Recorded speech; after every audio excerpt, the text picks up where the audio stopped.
In this video, we're going to talk about an engineering degree tier list from a real engineer and look at some of the flaws in this existing degree tier list by Shane Hummus from the Success GPS. He's a cool guy, he's a great career coach, but he's not an engineer and there's some flaws in this video. The reason that I put engineering as a whole as A tier instead of S tier, the job outlook for engineering in general just isn't that good. So this one is going to steer you in the proper direction and we're starting right now, right after I eat this hummus for breakfast.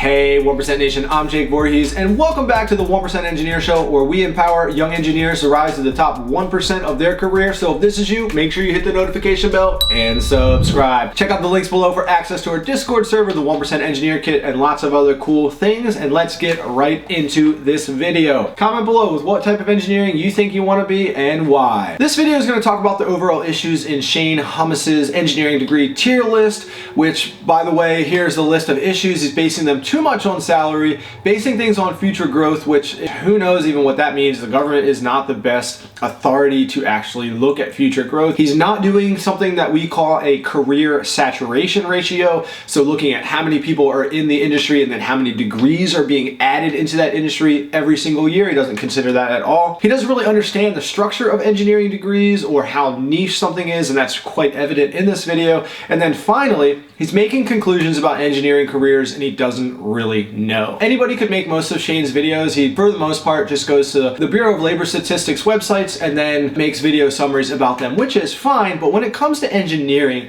there's a considerable amount of complexity in choosing the right major. And even though you can have a successful career almost no matter which engineering degree that you choose, there are some that are better than others. And based on the trajectory of the engineering industry, you don't want to end up with something that is the wrong degree that in 10, 20 to 40 years from now, you absolutely regret it. So make sure you watch this video to the end. We dissect every single aspect of his video, and then I'm going to give you what I think is the right playbook to choosing the right major in 2021. Shane here talks about how when he did a majors ranking video and he put engineers in A tier, not S tier, which is a big mistake. And I definitely made a few engineers mad when I put engineering in A tier instead of S tier. Definitely got a few angry comments about that. Besides dentistry, doctor, law school, and things like this that require an advanced degree, there is no other college major that can give you a high salary, that commands the same level of societal respect, and also can open more graduate school doors and any other types of doors for opportunities in the future than engineering. It is absolutely an S tier type of major, and that's why he got so many negative comments about that, because he's just wrong. Here you see it as well. He's admitting that he's done a ton of research on this. And then others told me that I should make a video ranking the engineering degrees, and so here we are. I've done a ton of research on this. Which, it just shows that he doesn't have the experience in the background. He's had to just read about this. Guys, you can't just read a couple websites and then think that you know which engineering majors are the best and then advise 400,000 views worth of audience time. And it's great that he changed his mind about engineering. Good. And he goes through the top 11 degrees. So let's take a look at his analysis and see what we can make of it. So the first one, he's taking a look at chemical engineering. I don't know why he's starting there, because of all the engineering careers, there's just over 32,000 chemical engineers hired in America right now. Why wouldn't you start with one of the big three, like civil, electrical, or mechanical engineering? Those are the only ones that have over 300,000 jobs. What about software development? There's over 1.4 million people. Not all of them are engineers, but that many people working in software development. I don't understand why you would start with chemical engineering, but he did. It's a little unclear to me as we start this video if he's starting with the best or the worst or whatever. It turns out that he's just ranking them sort of arbitrarily. And he shows that it's number 3 on pay, number 3 on job outlook, 6% growth. That's fine. I mean, again, I really don't believe that the government can forecast over the next 10 years how much growth an industry is going to have. It's just ridiculous. I mean, you have new paradigm shifts. Do you think that in 1998, 1999, they were predicting the explosion of the internet, or in 2007, they were predicting how mobile was going to change everything? No, they don't know these things. So it's really impossible to say from the Bureau of Labor Statistics perspective what the growth is. So I don't really play that much into it. He says it's number 8 on the amount of jobs, which is fine, but again, there's only 32,000 positions, so either way, and number 8 sounds like really bad to me. And he's saying that there's a bunch of jobs and it's flexible possible, and I really don't agree with that. I've talked to tons of chemical engineers who can't get a job in chemical engineering because there are so few opportunities. Sure, you can step outside of chemical engineering, but then why did you even major in chemical engineering to begin with? I don't think it's a great degree unless you live somewhere that has a heavy chemical engineering industry, or somewhere that's petroleum based, or somewhere that's heavy plastics based, and that you want to live in that country and live in that city and actually be there physically, someplace that hires a lot of chemical engineers. Like here in Delaware, the DuPont family, the engineering building here is called DuPont Hall because of how much chemical engineering was invested into the university. So that's an example of an exception and a situation where maybe chemical engineering is an okay call if you want to live in an area with so many chemical companies like where I live. Okay, next up he takes a look at electrical engineering. And what do you mean you're not going to go into what electrical engineering is? Next on the list is going to be electrical engineering, and I think most people kind of get what you do with electrical engineering. It's not necessarily intuitive. You should explain the degrees a little bit. That's the whole reason why my YouTube channel exists, because most students don't know this stuff. Do you guys know that it's about power, or it's about electricity and magnetism, and it's about a lot of theoretical math, and it's incredibly different from even mechanical engineering, which a lot of students are confused which one to take. They know both of those are big and great, but they really don't understand that electrical engineering is heavily theoretical and requires a lot of programming. You can avoid being a coder or a programmer entirely in civil engineering, and a lot of times in mechanical engineering, but not in electrical engineering. So it is different, and he should be explaining what these majors are instead of just assuming that people know about them, which is ridiculous. Number 4 on payment, he says that's fine. Job growth only 2%. I think that's insane. And it's number 6 on the list. He says you can get a job wherever you live. That's absolutely true, and if you're bored, that's okay. And bruh, did you just do math on YouTube in front of engineers? 2% of 330,000 is still more than 6% of 30,000. That's dangerous to me. You don't have to say things like that to us. We already crunched the numbers in our heads and we know. And then he puts electrical engineering in A tier. See, this is, I just can't understand. Electrical engineering to me is the absolute best engineering that you can do today. You can become a mechatronics engineer. You can really work in any field with electrical engineering. Telecom, anything with electrical circuits, anything that does any sort of programming. I meet lots of electrical engineers who go on to be full-time software developers because they have to be so legitimate on their coding and programming sides. Also, why are you showing us this silly little graph the whole time and making yourself the small camera in the corner? I just don't understand. This video is a little painful to watch for me already.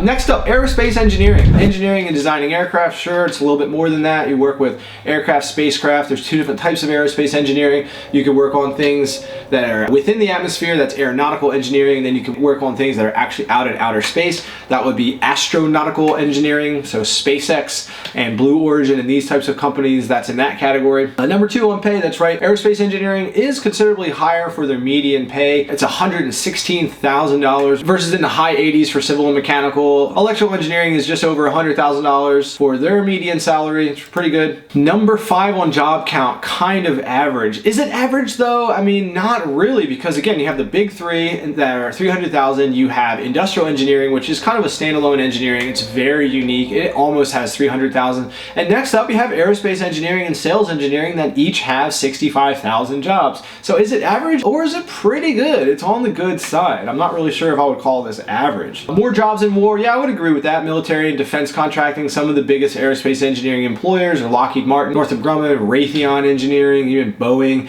has military contracts. So more famine than feast, I'm not sure. I mean, look at what these companies are doing. Even Facebook is working on the ability to provide Wi-Fi and telecom services with drones and other types of solutions. You have the SpaceX Starlink project, that same thing. They're gonna have satellites that are providing Wi-Fi all around the world instead of it coming through a system that we use today. And then even after that, second on pay, he makes aerospace engineering A tier. I mean, this really is just mind-blowing to me that he doesn't understand. This is one of the best types of engineering as well. Aerospace is great. I would put it in the top 4, right behind civil, electrical, and mechanical, and he has it as A tier. It's just like a WTF moment for me.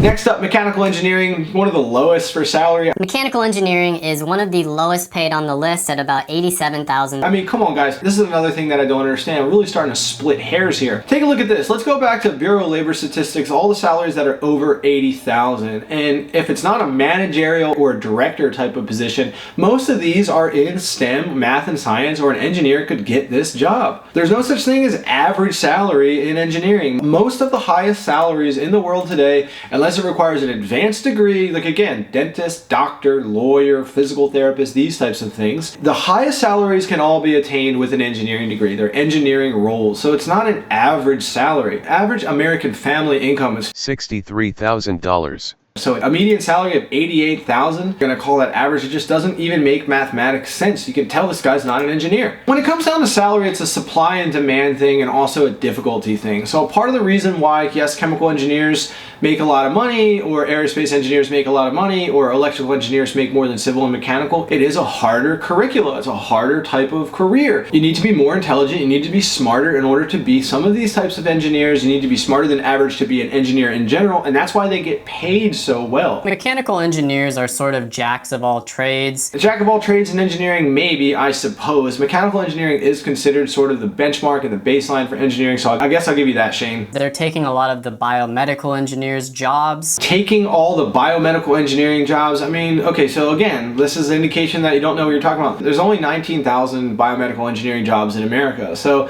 there's not a bunch of mechanical engineers just taking all the BME jobs. I mean, BME and aerospace engineering is technically a subset of mechanical engineering if you really want to break it down. So yes, a mechanical engineering degree or an electrical engineering degree can get you access to BME, aerospace, sales, even industrial engineering. Pretty much any engineering degree could just get you into industrial engineering, but it doesn't mean they're taking the jobs. I mean, honestly guys, no matter what engineering degree you have, if you do the right internships, if you align yourself with the right people and network in those directions, if you do research, if you join the right societies and you join the right engineering clubs and chapters, you can get access to any type of engineering job regardless of what degree you have, especially if it's one of the big three, civil or mechanical or electrical. Honestly, they're a little bit more flexible than civil. But so there's no such thing as taking the jobs. This is just how it works.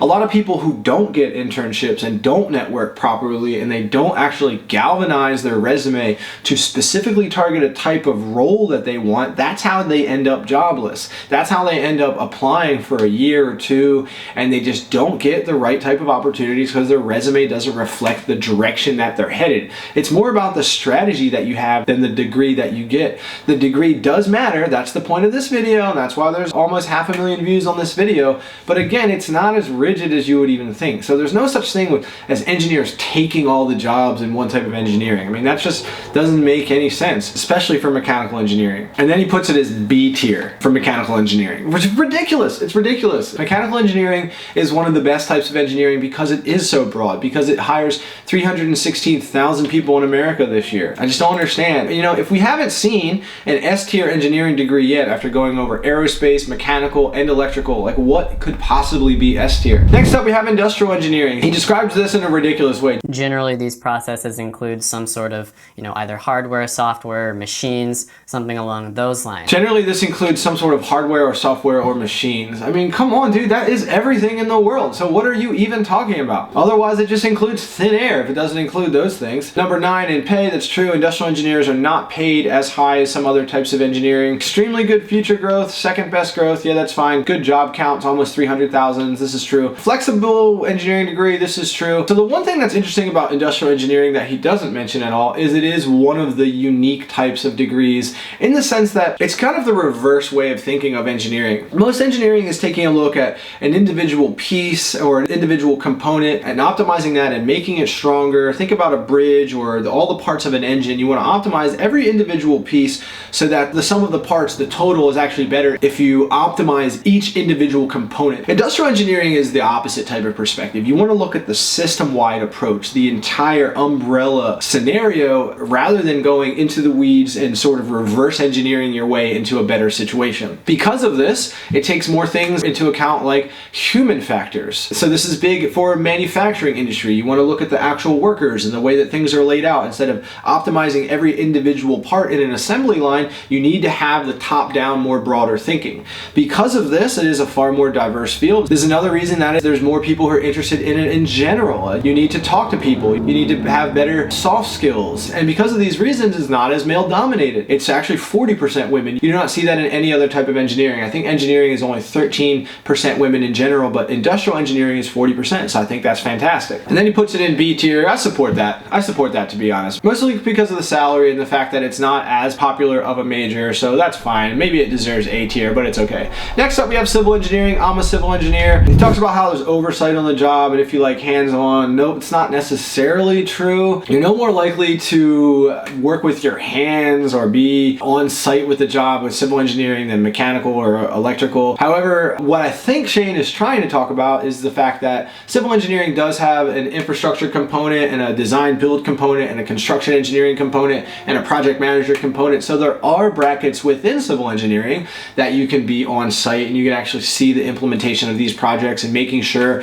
that you're integrating the construction side and the actual do-it side with the design and with the scheduling and with the budgeting. And that would be the project manager, but mostly on the construction engineering side. So in the 330,000 jobs that civil engineers have, most of them are working just like other types of engineers. You're working in a white collar position where you're at an office, working with other people, using double or triple monitors, using softwares, designing, calculating, running analyses, working with a team, printing plans, redlining things, figuring out the next step, and constantly working on a project, and you're not using your hands. It's not hands-on. That's not true. It can be if you want it to be, but most civil engineers, just like mentioned, sit in an office and have a very standard type of engineering career. And then he makes it B tier. I really don't agree with this because, again, it's one of the big three. There's more civil engineering jobs in America than any other type of engineering, so how can you possibly make it B tier? Just because the salary is less? Again, we're splitting hairs here. 6% job growth, hands where the action is. Where the action is? Whatever that means. I mean, okay, fine. It should be A tier in my opinion, but it is what it is. Next up, we have biomedical engineering. No one actually knows what's going to happen with its future, he says. Nobody really knows what's going to happen with its future. Actually, we do. There are people who've been writing about this forever. You have the integration of our biological evolution with our technological evolution. We're already seeing things like nanobots that release insulin, and look at Neuralink, Elon Musk company, that actually has circuitry that will be wired into your brain to help you download memories and install information, just like Neo from the Matrix. So we do know where this is headed. A part of Moore's Law is integrating biomedical engineering into our future. Yeah, it's true, there's not as many job openings, 4% job growth, that's fine. Not very flexible, might get stuck working for a particular type of company. I think this is true. He calls this a dark horse and puts it in F tier. I mean, this is a big jump because the salary is not bad. It's really close to civil, mechanical, not as high as electrical engineering, but I agree with Shane in the sense that there's so few jobs that I really do discourage people, just like chemical, from going into biomedical engineering unless you absolutely know that's what you want to do. You almost need to have volunteered and shadowed or done a bunch of informational interviews with engineers in biomedical engineering to really know this, or you've just been super passionately in love with it your entire life. Because if you're not, it's much better that you get something like a mechanical engineering job and then you focus your first internships in biomedical engineering and you network in biomedical engineering and you build relationships with people there, with your professors, you do research, you join those societies. That's the way to go, is to choose the more broad degree and then isolate and focus and make sure that you like it instead of the other way around. So I'm not sure if I agree with F tier. It's a really big jump, Shane, but I'm not sure if biomedical engineering is the right fit for most people unless they absolutely know, which is hard anyway. Next up, you have environmental engineering, number 7th on pay. That's fine. 5% job growth, that's fine. We really need to have way more environmental engineers because we have messed up this planet. That is true. I mean, he says only 55,000 job openings. That puts environmental engineering in the top 6, top 7 type of engineering. So again, he makes it as D tier. I don't think environmental engineering deserves that. I think environmental engineering is a great type of career. My degree on the transcript technically says civil and environmental engineering. It's very common for programs to integrate environmental engineering into civil engineering, and same thing. You just take different internships and different technical electives during your career, and you will work on different things, and then you'll get a job in a different area. So it's not a bad degree. I do not think it deserves D tier. Next up, you have a glaring example of how Shane doesn't know what he's talking about because he talks about marine engineering. How many of you have heard about marine engineering? I'm sure almost none of you. There's only between 11 and 12,000 jobs in America, so this engineering should not even be on this list. So we haven't even talked about software engineering, by the way, which is ridiculous, or mechatronics engineering, or construction engineering, or sales engineering, which has 65,000 jobs. So marine engineering doesn't even belong in this video. 9% future growth, okay, same thing. 9% future growth of just over 10,000 jobs means who cares? Again, doing math in front of engineers, don't do that, Shane. You're not an engineer. When we're only talking talking about a 9% future growth from 11,000 jobs. Not flexible if you get this degree. Yeah, exactly, because there's so few jobs. And are there actually marine engineering majors and degrees? No, I really don't think so. Let's take a look. Marine engineering degree. Let's go see. There's not. I actually did research with a coastal engineer on camera projects when I was an undergrad, and there's only a handful of schools all around the country that focus on this type of engineering. It's just such a niche field that it shouldn't even be in this video. And then he says you really have to know what you're doing in life. I mean, that's the biggest problem. This is the issue that so many engineers have, is that all of these types of engineering sound interesting, and it's really hard to know what you want to do until you actually go do it and get internships and take the courses and talk to people in the industry and do informational interviews. Nobody knows what they want to do, okay? Especially today with the internet, a 16, 17, 18-year-old student has no clue what they want to do. So I don't even think this one should be in here. Next up, we have computer engineering. So he says that it's self-explanatory. Yeah, sure, I don't agree with that. He talks about how computer engineering is 6% job growth rate, average for other jobs. Okay, that's fine. Pretty good for engineering. 64,000 job available, he says. What's interesting here is that this is computer hardware engineering, okay? If you watch my video of what do computer engineers do, you will see that that's only half of the industry. A lot of those other computer engineers, they're actually working in software computer engineering, and it does have quite an overlap with computer science. Computer engineering is essentially a bracket and subset of electrical engineering. I've had multiple friends at multiple universities be able to double major in computer and electrical engineering by only taking a few extra classes. That's how similar the degrees are. Computer engineers can be software engineers, that's absolutely. And then finally, he puts this engineering, computer engineering of all types, in S tier. Not electrical, not aerospace, he puts it in S tier. And I can't really understand that. Salary is pretty high, about just as high as aerospace. And so why is aerospace engineering only as A tier and not S tier? It doesn't make any sense to me. You're inconsistent, Shane. It's really important for engineers. You have to establish a system and a model and then follow it. That's the point. Finally, the 11th one here, we have petroleum engineering. He talks about how the salary is off the charts. That's because of the oil industry, and it's one of the most lucrative industries in the world besides banking or pharmaceuticals. We're pulling this carbon out of the ground and then just selling it and burning it and using it, and we're messing up our environment. So petroleum engineering, even though it makes a ton of money, it's so bad for the environment, and there's so much money flying around that this is why the salary is off the charts. You don't have to be smarter, you don't end up doing additionally cool things, there's just more money in that industry. There's no guarantee that it's going to go away pretty soon, but we are going to make serious changes to the industry, as you know, particularly if we don't want to end the world. And here he is comparing a physician's assistant to engineering. I mean, again, this is insane. Compare this to physician's assistant. Because a physician's assistant requires an advanced degree. You can't just go to undergrad and become a physician's assistant. So I don't understand this comparison. You need 2,000 hours of clinical experience, which is 40 hours a week for an entire year, and you have a certifying exam, and then finally you could start working as a physician's assistant. So again, it's a ridiculous comparison. It doesn't make any sense. Salary increase and job satisfaction are not necessarily correlated. He talks about that here. And he says that petroleum engineers probably have to be more intelligent. This is just not true. There's just more money in that industry. So there you have it, guys. There's my criticism and critique for this engineering degree tier list. In summary, what you want to do is pick one of the big three, okay? Pick electrical if you like to program and if you are really good at math. If you like to build things and you want to do design of buildings, structures, and bridges, then go with civil. And if you're not sure, if you like to tinker with things and design parts and take stuff apart, choose mechanical engineering. You can get a job, any job that you want, with either of those three, particularly if you teach yourself to code as well. And this is why electrical engineering is future-proof, because there is so much programming. I really do believe it's the best engineering degree out there. Besides that, you can't really go wrong with aerospace, environmental, industrial engineering, sales engineering, computer engineering. Most of these are good until you get down into the much smaller niche fields, the ones that have under 50,000 jobs, which here's the list: chemical, petroleum, materials engineering, health and safety engineering, biomedical engineering, nuclear engineering, marine engineering. There it is at 16th on the list, by the way. And then you have mining and geological engineering, and then finally agricultural engineering. There's under 3,000 agricultural engineers in America, and their salary is pretty low. So it's hard for me to understand how anyone would pick one of these things unless it was their life dream and goal, and they really did know that they wanted to be, again, say a nuclear engineer or marine engineer. Can't believe that he didn't put nuclear engineering on the list instead of marine. Materials engineering has more. Again, software engineering didn't make this list. It's a big mistake. Software developers, 1.4 million jobs. There's more jobs in software development than electrical, civil, mechanical and industrial engineering combined. So that really says a lot that he just omitted this. Didn't talk about sales engineering, median salary of almost $104,000 with 64,000 jobs. Total blunder by Shane there. So it is what it is. I'm gonna make another video which focuses more on the formula to choosing the right major. It was one of my more successful videos at the beginning of this channel, but it needs update and a remake. How to pick the right engineering major in 2021. So thanks for watching, guys. Let me know what you think of my analysis of his video in the comments below. What type of video should we make